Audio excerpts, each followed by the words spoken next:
Is there any further supplementaries? Question number 3, David Shearer. Thank you, Mr Speaker. To the Prime Minister, does he stand by all his statements? Right Honourable Prime Minister. Mr Speaker, yes. Supplementary question, David Shearer. Does he stand by his statement in relation to affordable housing that, quote, "We are very serious about resolving this issue, and if so, why do the budget forecasts show an increase in average house prices by up to 46% by 2017, or more than 10% a year?" Right Honourable Prime Mr Minister. Speaker, well, that's Treasury's forecast, but we are very serious about that issue, and that's why the government has been prepared to release 39,000 sections in Auckland alone over the course of the next 3 years, working alongside the Auckland Council. That's why this government doesn't want to embark on printing money, which Labor and the Greens support, because that would drive up interest rates, and that's why this government is successfully managing the economy to make sure that New Zealanders can afford to buy a home. And it's not a lie. It's not a lie, Grant. I'm afraid you're tied at the hip with your boy over there. Supplementary Thank you, Mr question. Speaker. In light of his Shearer. last answer, have there been any targets set to the number of affordable homes that will be built as part of the 39,000 homes under the Housing Accord with the Auckland City?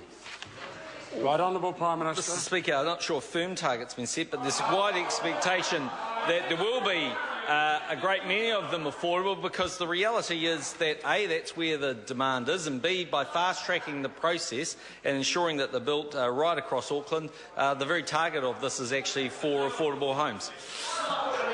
Speaker. Supplementary question, David Shearer. Can he guarantee that any of the 39,000 homes that are going to be built as a part of the Accord will be in the affordable range? Can he guarantee that?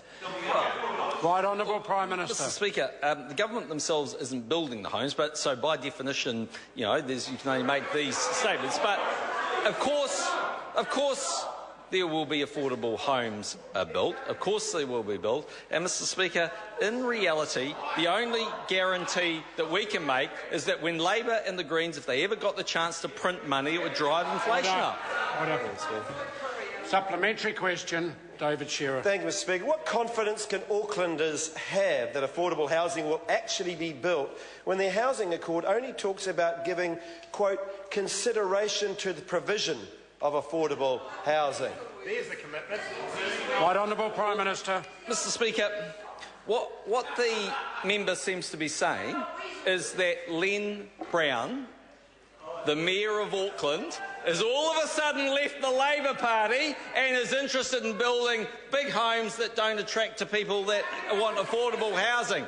Well, if that's what he thinks about Len Brown, maybe you should go and tell him. Mr Speaker, that was addressed to the Prime Minister. It was a really straight question. And I don't want to hear about somebody else that he knows. I would like to hear what the Prime Minister thinks about it. The member needs to think carefully about the question he asked, which is what confidence would Aucklanders have that housing would be affordable, etc. A political type question that will get a political type answer. Further supplementary question. Let's ask this a different way. What safeguards has he put into his housing policy to make sure that speculators building on his new land don't build all of the homes at the expensive end of the market? Right Honourable Prime Minister. Well, Mr Speaker, it's not my land, but the reality is that the commitment between Auckland Council and the government is to try and build 39,000 homes in brownfield and greenfield sites over the course of the next 3 years. The Mayor himself is on the record, because I was at the press conference that we held. The Mayor himself is on the record saying his focus is on affordable housing. And I might add, while we're at it, if we want to care about people who can have access to good quality homes, this is the government in the budget that announced that 3,000 additional bedrooms will be built for state houses in Auckland. Well, the member laughed, but that's right. They did absolutely nothing in 9 years of caring about large families. That's quite a sufficient answer. Further up. Question number 4, Alfred Naro. Thank you, Mr Speaker. To the Minister for Social Development,